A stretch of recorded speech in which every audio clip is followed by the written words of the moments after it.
Baginda Rasulullah Shallallahu Alaihi Wasallam bersabda, "Aku keluar untuk memberitahu kalian tentang malam Lailatul Qadar. Tetapi bulan dan bulan bertengkar, maka dicabutlah pengetahuan tentang penentuan malam Lailatul Qadar itu. Tetapi barangkali hal itu lebih baik bagi kalian, hendaknya kalian mencarinya pada malam ke-9, ke-7 dan ke-5." Hadis yang Bukhari dari kitab Miskat. Faedah: ada 3 masalah yang perlu direnungkan dalam hadis di atas. Pertama adalah bertengkar. Bertengkar adalah suatu yang sangat buruk yang menyebabkan diangkatnya pengetahuan tentang penentuan malam Lailatul Qadar untuk selamanya. Bukan hanya itu, bertengkaran selalu menyebabkan seorang terhalang mendapatkan keberkahan. Suatu ketika baginda Rasulullah SAW bertanya kepada para sahabatnya, "Maukah aku tunjukkan kepadamu suatu amal yang lebih baik daripada solat, puasa dan sedekah?" Jawab para sahabat radhiyallahu anhu, "Tentu ya Rasulullah." Beliau bersabda, "Perbaikilah hubungan di antara kalian. Jauhilah pertengkaran, karena sesungguhnya pertengkaran akan mencukur amalan-amalan agama seperti pisau cukur mencukur rambut, bersih rambut." Pertengkaran di antara orang ahli dunia yang awam dalam agama adalah wajar, tidak perlu dibicarakan. Tetapi banyak orang yang mengaku ahli agama dan selalu berzikir lama pun sering terjerumus ke dalam pertengkaran. Pertama kali renungkanlah sabda Nabi SAW tersebut. Kemudian koreksilah agama yang ada dalam diri kita masing-masing. Karena dengan memperbanggakan diri tidak akan ada taufik untuk perbaikan.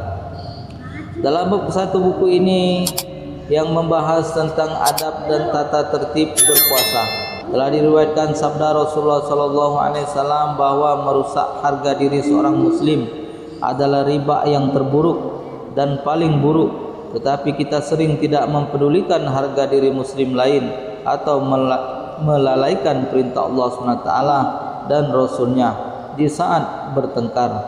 Al-Quran menyatakan, Bismillahirrahmanirrahim, wala tazalu wala tanaza'u fatahsyahu wa tashaba rizqukum, yang artinya, dan jangan kalian saling bertengkar, karena hal itu akan menyebabkan kalian menjadi penakut dan hilang kekuatan kalian.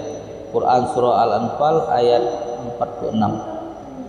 Kini saatnya bagi orang-orang yang selalu merendahkan kewibawaan dan harga diri orang lain agar memikirkan dan merenungkan betapa mereka telah merugikan diri sendiri. Dengan sebab perbuatannya itu, dia menjadi hina dalam pandangan Allah SWT dan pasti hina juga di hadapan manusia. Baginda Rasulullah SAW bersabda, "Barang siapa memutuskan hubungan dengan saudara muslimnya lebih dari 3 hari lalu mati dalam keadaan demikian, maka dia langsung masuk neraka."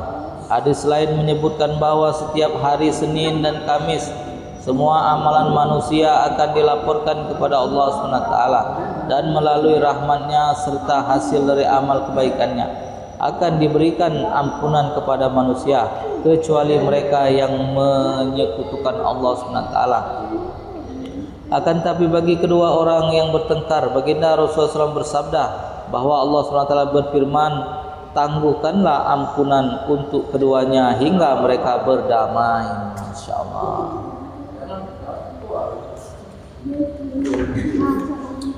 Hadis yang lain menyebutkan bahwa amal perbuatan manusia akan dilaporkan kepada Allah SWT setiap hari Senin dan Kamis. Barang siapa bertaubat pada hari itu, maka taubatnya akan diterima.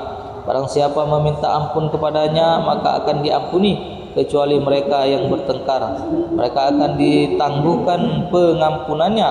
Sebuah hadis menjelaskan bahwa pada malam Baraat, yaitu malam ke-15 Sa'ban, nisfu Sa'ban maksudnya, rahmat Allah SWT diberikan kepada seluruh makhluknya dan ampunan dari Allah SWT diberikan berlimpah, kecuali kepada kedua orang, yaitu orang kafir dan orang yang mendendam kepada orang lain. Sedangkan sebuah hadis lain menyebutkan bahwa ada 3 orang yang solatnya tidak naik walaupun sejengkal di atas kepala mereka. Di antaranya adalah orang-orang yang bertengkar. Pembahasan di atas sebenarnya sedikit menyimpang dari pokok pembicaraan. Hal itu sengaja saya tulis karena bukan hanya masyarakat awam, bahkan tokoh-tokoh masyarakat, orang-orang mulia dan para ulama telah terperosok ke dalam perbuatan tersebut. Dalam majelis dan pertemuan-pertemuan mereka, hanya kepada Allah SWT kita mengadu, dan hanya Dialah yang Maha Penolong.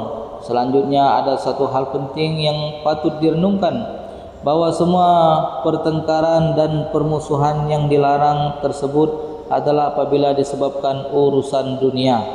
Tetapi apabila pemutusan hubungan itu dilakukan karena kefasikan seorang atau untuk melindungi agama, maka hal itu dibolehkan.